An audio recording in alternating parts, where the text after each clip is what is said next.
मंदिर में लेटते हैं। मैं आज भ्रमण पर था, दरबार की फील्ड में जब घूम रहा था तो मैंने देखा कई माताएं बहनें हनुमान जी के मंदिर में लेटी। शक्तियां क्यों खत्म हो जाती हैं? मंदिरों के पावर क्यों खत्म हो जाते हैं? क्योंकि जो हम लोग होते हैं स्वार्थी, वो जाकर के मंदिर में लेट जाते हैं, वहीं पर रोटी खाने लगते हैं, वहीं पर चाट पकौड़ी खाने लगते हैं, वहीं पर आप धूम्रपान करने लगते हैं, वहां की अपवित्रता बना के रख लेते हैं, गंदगी फैला के रख देते हैं।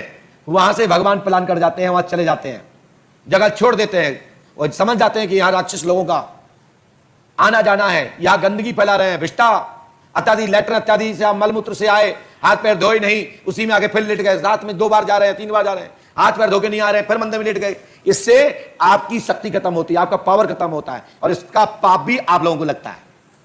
तो मंदिर को पवित्र बना के रखिए। दूसरा, मंदिरों के शिखर पर जो लोग कपड़े सुखा रहे हैं, नहा धो के आए, कपड़े डाल दिए, मंदिर के शिखर पर कपड़े नहीं सुखाए जाते।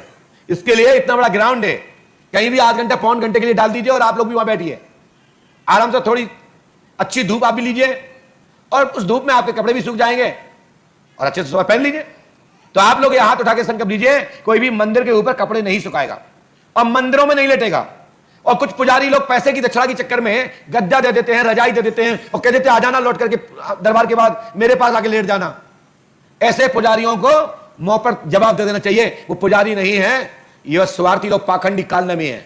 मैं उन लोग कालनेमी को भगाने वाला हूं जल्दी जल्दी। अभी 2-3 लोगों को तो लूप लाइन लगा दिया है। जो ज्यादा उदम मचाते थे, उदम करते थे, आप देख रहे हैं बढ़िया इस समय अभी लाइन लगवा रहे हैं, बढ़िया यहां खड़े होकर के हाजिरी भर रहे हैं। दिन के 500-5000 रुपए का जो जेब में पॉकेट में जाते थे, वो रो रहे हैं, आंसू टपक रहे हैं कि मुझे 500 रुपए का नुकसान हो गया, आज बैठे होते तो आज 8 गुणे 10। अरे मंदिरों में पैसा लोग इसलिए चलाते हैं कि हमारा तीर्थ में लगे, निर्माण में लगे, विकास में लगे। लेकिन धन है, या तो इतना ही आप समझदार हो तो अपनी वेतन बंद कर दो, ले लो कितना लेना चाहते, सब वेतन भी पूरा चाहिए और भगवान की चोरी भी चाहिए। फिर कहते हैं भगवान हम पे कृपा क्यों नहीं कर रहा, दरिद्रता क्यों है? दरिद्रता इसी कारण से है। सावधान रहे, जो कर्मचारी ऐसा कर रहे हैं, जो वेतनवान है वो वेतन पाए, मंदिरों की चुनौतियों से दूर रखें।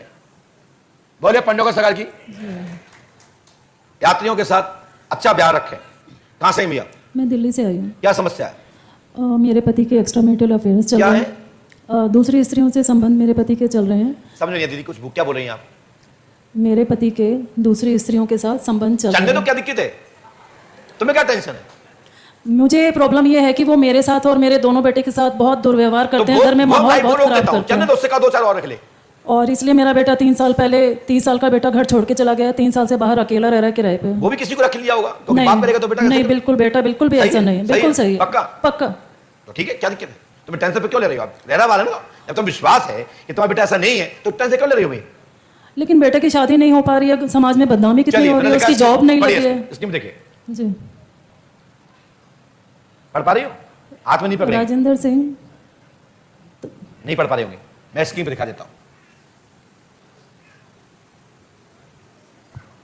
वह धन आप सुनिए, तलाक सुनिए, जी, राजेंद्र सिंह तलाक व धन देगा, मारपीट करता है, केस पक्ष में होगा, तलाक का प्लान दिमाग में है, रोहन से मारपीट करता है, चरित्रहीन है ऐसा आपको डाउट है, आपकी शंका उचित स्थान के लिए उचित है, परंतु हाल फिलहाल मैं नहीं कह सकता कि वो चरित्रहीन है कि नहीं। लेकिन इतना सत्य है कि आपकी दिशा सही है, आपकी सोच सही है, आपकी दिशा सही है, लेकिन आपने मुंह से हम नहीं कहेंगे कि कहां का चक्कर कैसा कैसा है। मैं इतना बता देता हूं कि आप अपने पति का प्यार चाहती हैं, चाहती हो? बिल्कुल पक्का?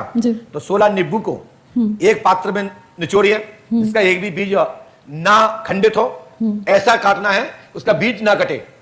तो ऐसी अवस्था में वो नींबू को आप नहीं काट सकती, किसी पुरुष से कटवाना, क्योंकि वो बलि के रूप में होता है। गोल नींबू काटना महिलाएं काट सकती हैं, हमारी घर की अन्नपूर्णा काट सकती हैं, बेटियां काट सकती हैं गोल नींबू। और सीधा नींबू काटना पाप है और बलि लगती है। नारियल तोड़ना, नींबू सीधा काटना आदि बलि देना महिलाओं के लिए नहीं है। तो जितने उसमें बीज निकले, अपने पति के नाम से एक माला बनाइए, उस माला पे ओम क्रांत क्रीं क्रूं फट पति पक्षे पक्षे फट स्वाहा इस मंत्र को जाप करके 41 दिन करिए। मैं गारंटी देता हूं कि तुम्हारा पति तुम्हारे पास में होगा। और हमारे जो कोर्ट केसेस चल रहे हैं, 4 कोर्ट केसेस चल रहे हैं। पकड़ो उसको, माइक रखो नीचे को, सीधे रास्ता हुआ है, डाटा समाप्त। और वीडियो में से मंत्र ले लेना और वह बीज को माला बना लेना है, लेकिन एक पात्र में लेना है, लेकिन वो नींबू पुरुष काटेगा। सब किसी के लिए है, ऐसा वाले सबके लिए है। लेकिन ध्यान रखना, यदि कोई इंद्रजाल आदि पड़ता हो तो वो व्यक्ति ना करना, नहीं तो पागल हो जाओगे। ये इंद्रजाल का नहीं है। नहीं, कई लोग देख रहे होंगे पंडित को सरकार इंद्रजाल का मंत्र बोला है।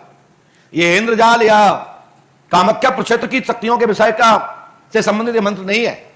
यह मंत्र काशी भूमि का मंत्र है। यह भगवान शंकर का है और इस मंत्र को माता भगवती पार्वती ने जपा था। बोले श्री हनुमान जी पंडों के सरकार की।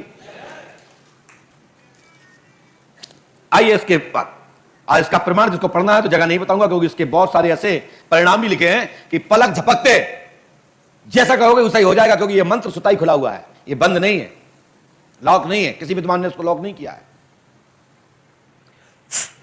जिसका नाम सुमित्रा देवी हो,